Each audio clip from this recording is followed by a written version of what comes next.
Nazi ni zao muhimili katika mikoa ya Pwani, Dar es Salaam, Tanga, Lindi, Mtwara pamoja na Zanzibar.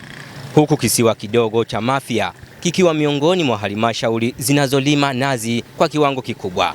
Lakini zao hili limeanza kutoweka kwa kiwango kikubwa kutokana na baadhi ya wananchi kuigeuza minazi kuwa biashara ya mbao. Ili kunusuru hali hii, Naibu Waziri wa Maliasili na Utalii Hamadi Hassan Chande ameitaka halmashauri ya wilaya ya Mafia kurejesha zao la nazi ili kuhakikisha zao hilo linakuwa kama ilivyokuwa zamani. Mtwara ni waumini wa nazi na ni waasisi wa zao la nazi. Sasa inaenda kupotea, na hii ni kwa sababu wananchi wengine wamefanya kama ni bidhaa ya mbao. Sasa turejeshe minazi. Ukweli kabisa, sisi watu wa Pwani, maeneo niliyoyataja hayo, kula chakula hakina nazi, hata ukiweka mafuta ya aina gani hatujaridhika, lazima uweke nazi. Kwa hiyo niwaombe sana tuimarishe mbegu za minazi, tuweke miche ya minazi. Watu wote, hata Morogoro nimeona minazi na mea vizuri, wahamasishwe kupanda nazi. Tutafika mahali zinaenda kupotea.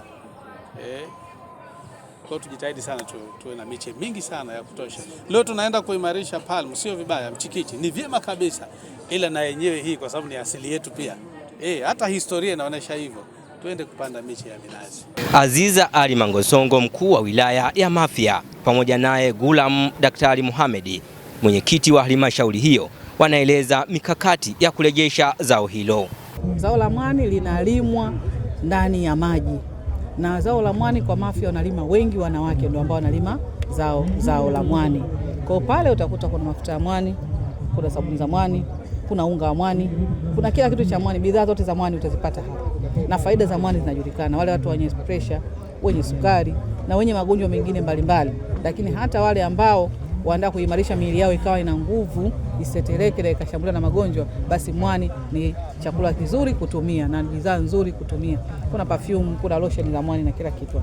Lakini pia tuna nazi, mnaziona ziko pale, na kila kitu ambacho kinapatikana kwenye mandhari ya bahari. Sisi kama halmashauri tumelichukua hili na tutaenda kulifanyia kazi ili kuona namna gani tunawasaidia wajasiriamali wetu waweze kupata viwango vile vya TBS.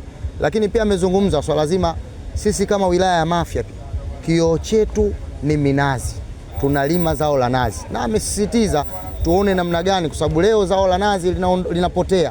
Kwa hiyo sisi kama wilaya ya Mafia ametupa msisitizo na tumelipokea, kuona namna gani tunaenda kutoa elimu kwa wananchi wetu kuweza kulidumisha na kupanda miche ya minazi, na kuweza kwamba bado zao la minazi katika wilaya ya Mafia linakuwa kubwa, lakini kwa mwakani pia kuweza kuona vitalu vya minazi katika banda la 88 katika halmashauri ya wilaya ya Mafia. Maonyesho ya 88 katika kanda ya Mashariki ndio maonyesho bora zaidi katika nchi ya Tanzania ukilinganisha na kanda zingine, lakini banda la Mafia ni banda ambalo linafanya vizuri zaidi katika bidhaa zake mbalimbali ambazo watu wengi wanakuja kujipatia fursa hizo, ikiwa ni pamoja na bidhaa kutoka katika kisiwa cha Mafia.